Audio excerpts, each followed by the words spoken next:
দাদা ভাই, বৃষ্টি দেখে মন খারাপ। তুমি এমন করে কি ভাবছো? এই বৃষ্টিটা দেখলেই 11ই জুলাইয়ের কথা মনে পড়ে যায়। আজ থেকে ঠিক 2 বছর আগে এই রকম এক বৃষ্টির দিনে শাহবাগের রাস্তাটা রক্তাক্ত হয়েছিল। রক্ত? কেন দাদা ভাই, কোনো দুর্ঘটনা হয়েছিল? ওটা দুর্ঘটনা ছিল না দাদু, ওটা ছিল একটা স্বৈরাচারী শক্তির দম্ভ। 11ই জুলাই 2024 সেদিন বৃষ্টি উপেক্ষা করে ছাত্ররা যখন শাহবাগের দিকে যাচ্ছিল, পুলিশ তাদের হুমকি দিল ব্যারিকেড ভাঙলে অ্যাকশন হবে। কিন্তু ছাত্ররা ভয় পায়নি। বিকেল 5টায় হাজার হাজার ছাত্র পুলিশের সেই লোহার ব্যারিকেড ভেঙে শাহবাগ দখল করে নিল। পুলিশ পিছু হটতে বাধ্য হলো।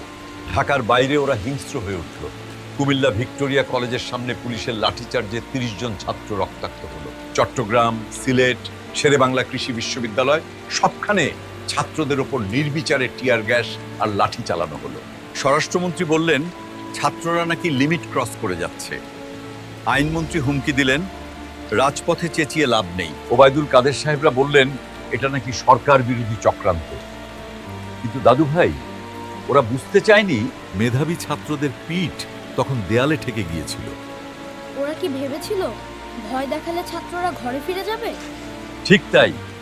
ইউজিসি চিঠি দিল, ছাত্রলীগ সংবাদ সম্মেলন করলো, সবাই মিলে ছাত্রদের দমিয়ে দিতে চাইল। কিন্তু 11ই জুলাইয়ের সেই রক্তই আন্দোলনের আগুনকে দাবানল বানিয়ে দিল। ওটা কোনো ষড়যন্ত্র ছিল না। নিজের দেশের পুলিশের লাঠির সামনে দাঁড়িয়ে ওইটুকু বয়সী ছেলেরা যখন বুক চিতিয়ে বলে ভয় দেখিয়ে আন্দোলন বন্ধ করা যাবে না, তখনই দিন ফুরিয়ে এসেছিল স্বৈরাচারের। 11ই জুলাইয়ের সেই পুলিশি বর্বরতা ছিল ফ্যাসিস্ট সরকারের পতনের শুরু। জুলাই বিপ্লব কোনো চক্রান্ত নয়, এটি ছিল হাজারো ছাত্র জনতার ওপর রাষ্ট্রীয় বাহিনীর দমনপীড়নের বিরুদ্ধে এক অকুতভয় প্রজন্মের বিজয়গাথা। এই নতুন বাংলাদেশ কোনো বিশেষ গোষ্ঠীর বাপের সম্পত্তি নয়, এটি প্রতিটি রক্ত ভেজা রাজপথ আর স্বাধীনতাকামী মানুষের আমানত।